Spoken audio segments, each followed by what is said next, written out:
name is Marissa Cole, and I was 41 years old when 26 people showed up for Thanksgiving dinner at my house without anyone bothering to tell me. The worst part wasn't the surprise. It was the assumption. The assumption that of course I'd handle it. Of course I'd cook. Of course I'd clean. Of course I'd smile. Because that's what Marissa always did. At least that's what my husband's family believed. The funny thing is, they weren't entirely wrong. For almost 13 years, I'd been doing exactly that. I lived outside Austin, Texas with my husband, Grant, and our 14-year-old son, Owen. Grant worked in commercial real estate. I managed a dental office. Our lives were busy but comfortable. Most weeks felt like a race from one responsibility to another. Work, groceries, laundry, school events, bills, repeat. The one thing that never changed was family gatherings. Every holiday somehow ended up at our house. Christmas, Easter, 4th of July, birthdays, baby showers, graduation parties. If there was food involved, it eventually landed on my calendar. Nobody officially assigned me the job, it just happened. The first year, I volunteered. The second year, people asked. By the 5th year, nobody asked anymore, they simply informed me. Grant's family wasn't mean, at least not openly. That was what made the situation so hard to explain. There was no villain, no dramatic argument, just 1,000 tiny expectations stacked on top of each other. His mother, Linda, would call. "We'll do Easter at your place." Not. "Can we?" Not. "Would that work for you?" Just, "We'll do Easter at your place." And somehow I'd always say yes, because saying yes was easier, at least in the short term. Then came Thanksgiving, the year everything changed. It started on a Tuesday afternoon, 2 weeks before the holiday. I was sitting at my desk finishing payroll reports when my phone buzzed, a text from Grant's cousin, Rebecca. It said, "Can't wait to see everybody on Thanksgiving. 26 people is going to be wild LOL." I stared at the message. 26 people? I typed back immediately. "What do you mean 26? 3 dots appeared, then disappeared, then appeared again. Finally, she replied, "At your house." I sat upright. My stomach tightened. At my house? I opened our family group chat. There were dozens of messages, planning, food assignments, guest lists, sleeping arrangements, parking plans, discussions that had apparently been happening for weeks. And somehow, I wasn't included, not accidentally, not forgotten. I simply wasn't in the group. I kept scrolling. The final message came from Linda, Grant's mother. The timestamp was 3 days earlier. "Perfect. Thanksgiving at Marissa's. Same as always." Same as always, 26 people, and nobody had asked me. I looked around my office, the computer screen, the paperwork, the family photo on my desk, and for the first time in years, I felt something besides exhaustion. I felt angry, really angry, not because 26 people were coming, because 26 people had made plans involving my home, my kitchen, my time, and my work, without even bothering to include me in the conversation. That night I waited until after dinner, until Owen went upstairs, until the dishes were done. Then I sat across from Grant at the kitchen table and asked a simple question. "Why am I not in the Thanksgiving group chat?" Grant froze, only for a second, but I saw it. The hesitation, the realization, the knowledge that he already knew exactly what I was talking about. And suddenly, I had a feeling this conversation wasn't going to end the way either of us expected. Grant looked at me for several seconds, long enough to tell me everything. He knew. He had known the entire time, and he hadn't said a word. Finally, he rubbed the back of his neck, a habit he had whenever he was uncomfortable. "I thought your mom added you." I stared at him. "My mom isn't in that group chat." He sighed, then tried again. I figured somebody did. I laughed, not because it was funny, because it was ridiculous. 26 people were planning Thanksgiving in my house, and apparently nobody had noticed that the person actually living there wasn't involved. Grant leaned forward. "Marissa, I'm sure it was just an oversight." The word irritated me immediately. Oversight. That's what people call something when nobody wants responsibility. I stood up and started loading dishes into the dishwasher. Grant followed me into the kitchen. "Don't make this bigger than it is." I stopped moving, slowly turned around, and looked directly at him. 26 people are coming to our house. Yes. I wasn't asked. He didn't answer. I wasn't informed. Still nothing. I wasn't even included in the conversation. The silence stretched between us, because there was no defense for that. None.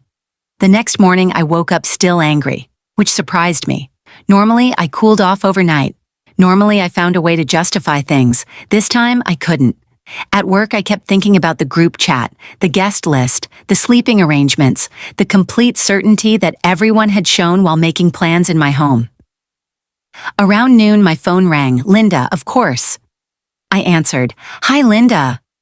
Her voice was cheerful, completely relaxed. Sweetheart, I just wanted to check whether you'll need extra folding chairs this year. I closed my eyes.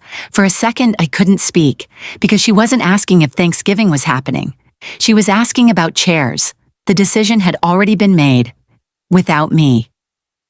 I finally answered. Actually, I didn't know Thanksgiving was happening at my house. Silence, a long silence. Then she laughed lightly. Oh, don't be silly. Don't be silly.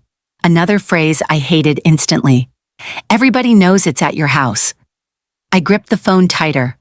How?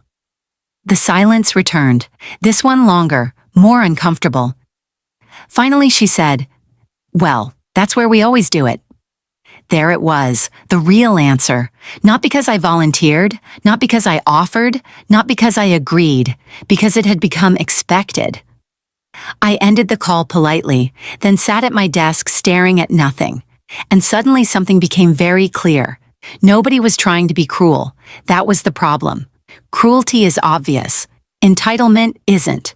Entitlement hides inside routine, inside assumptions, inside phrases like, same as always. That evening, Owen found me sitting at the kitchen table with a notebook. What are you doing? I smiled, making a list. Of what? I looked down at the page, then started reading. Turkey, ham, desserts, drinks, tables, chairs, cleaning, shopping, decorations, preparation, cooking, cleanup. Everything required for 26 people. The list covered nearly 3 pages. Owen's eyes widened. That's a lot. Yep. He studied the page, then asked a question nobody else had asked. Who's helping you? I looked at him, then laughed softly, because the answer was obvious. Nobody had volunteered, nobody had offered, nobody had even discussed it. The assumption was that Marissa would handle it, just like always. That night after Owen went upstairs, I finished the list. Then I did something I had never done before.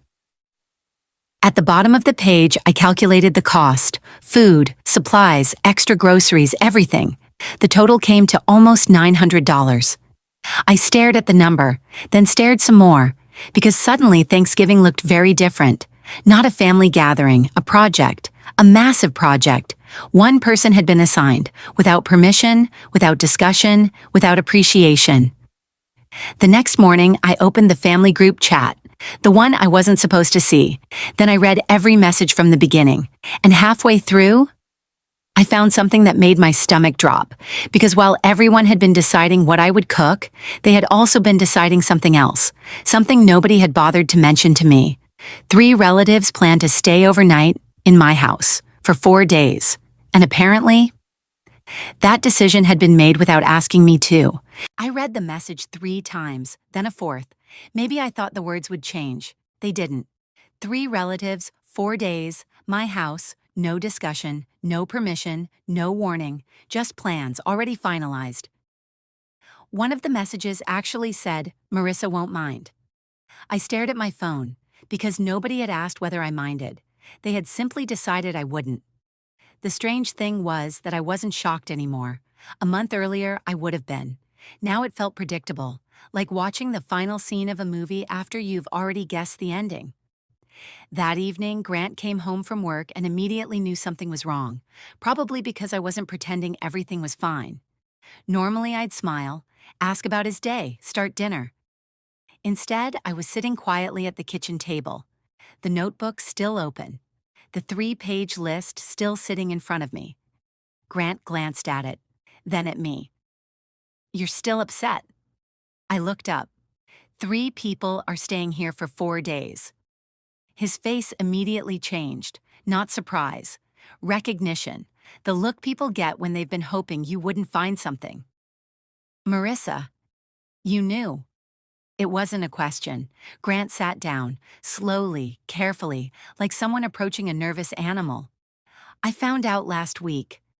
I laughed once, a short, sharp laugh, because somehow that made it worse. He knew. He knew and never told me. For several seconds, neither of us spoke. Then Grant said something that explained the entire problem. It's only 4 days. Only 4 days. Only the word landed harder than anything else, because it wasn't only 4 days. It was grocery shopping, cleaning guest rooms, buying extra towels, making breakfast, doing laundry, planning meals, managing 26 guests.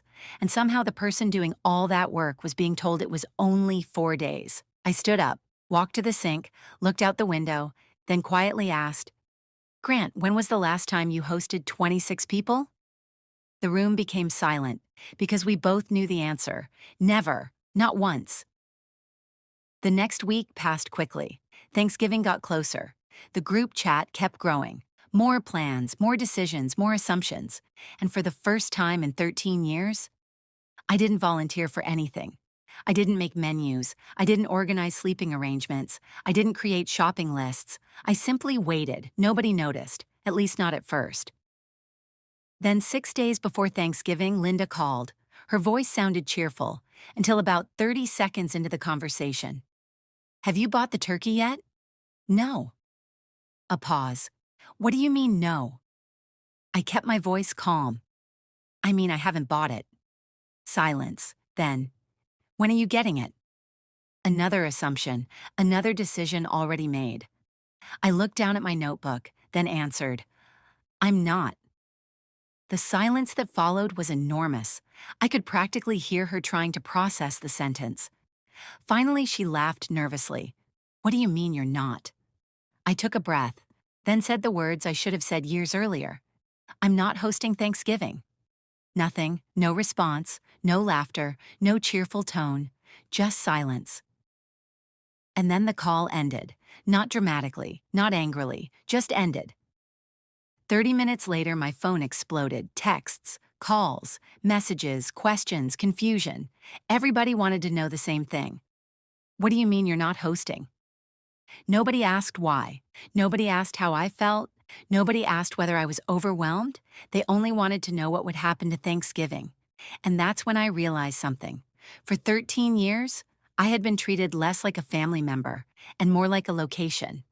A place, a service, a solution, not Marissa. Just the house where things happened. By Wednesday evening, the entire family was scrambling, trying to find another location, trying to reorganize plans, trying to solve a problem they had created themselves. And then Linda did something she had never done before. She came to my house, in person, and when I opened the front door, one look at her face told me she wasn't there to apologize.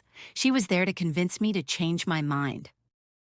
Linda stood on my porch holding her purse with both hands. She looked frustrated, not angry. Frustrated, the way people look when a machine they've depended on suddenly stops working. For 13 years, I had been that machine. Can I come in? She asked. I stepped aside. She sat at the kitchen table, the same table where I'd spent days thinking about Thanksgiving. For a few moments, neither of us spoke. Then Linda finally said it. Marissa, the family is upset. I almost laughed, not because it was funny, because it was predictable. Of course they were upset. Their plans had fallen apart. What surprised me was what she said next. People have already bought travel tickets. I nodded. Okay. The cousins already requested time off work. Okay. The kids are excited. Okay. Linda blinked. Clearly she expected an argument. Instead, she got calm agreement. Finally, she leaned forward. Then why are you doing this? There it was. The question, not why I felt hurt, not why I felt ignored, why I was inconveniencing everyone else. I took a slow breath, then answered honestly. Because nobody asked me. Linda opened her mouth, then closed it. For the first time since she'd arrived, she didn't have a response ready. I continued. 26 people. She looked down. 3 overnight guests. Still nothing. I wasn't included in the planning. Silence. I wasn't consulted. More silence. I wasn't even informed. The kitchen became very quiet, because when spoken out loud, the situation sounded exactly as unreasonable as it was. Linda stared at the table. Then something unexpected happened. Her shoulders dropped. The fight seemed to leave her. For several seconds, she said nothing. Then she quietly asked, "Has it really been that bad?" I looked at her, really looked at her. And suddenly I realized something. Linda wasn't malicious. She was comfortable. Comfortable people stop noticing who's carrying the weight. So I stood up, walked to the counter, and handed her the notebook, the one with the lists, the costs, the planning, the schedules, everything. Linda spent nearly 10 minutes reading, page after page, line after line. When she finally looked up, her expression had changed. Not completely, but enough. "You do all this?" I smiled softly. "Every holiday." The room went silent again, a different silence this time. Not defensive, reflective. Finally, Linda closed the notebook, then said something I never expected to hear. "I'm sorry." Just those 2 words, simple, honest, no excuses, no justifications, no blaming misunderstandings, just, "I'm sorry." The next week, Thanksgiving happened somewhere else, not at my house. Grant's brother rented a community hall. Everyone brought food. Everyone helped. Everyone cleaned. The world did not end. In fact, it went surprisingly well. And something else happened. For the first time in 13 years. I sat down and actually enjoyed Thanksgiving. No cooking for 3 days. No cleaning for 12 hours. No hosting duties. Just family. When dessert was served, Owen leaned toward me and smiled. "You seem happier." I smiled back. "I am." Because sometimes the hardest thing in the world isn't saying yes, it's saying no. And sometimes one simple no teaches people a lesson. Years of quiet sacrifice never could. The following Christmas, Linda called me, but this time the conversation sounded different. Very different. "Marissa," she said, "we were thinking about Christmas." I waited. Then she asked a question I hadn't heard in years. "Would you like to host?" Not, "We're doing Christmas at your house." Not, "Same as always." Just, "Would you like to host?" I smiled, because that one question meant everything. People often think respect arrives through big dramatic moments. It doesn't. Sometimes respect arrives in the form of a simple question, and after 13 years, that question was finally enough. If you've ever felt like people appreciated what you did but forgot to appreciate you, leave a comment below. And if you enjoyed this story, don't forget to like, subscribe, and turn on notifications for more family drama stories. Take care, and we'll see you in the next one.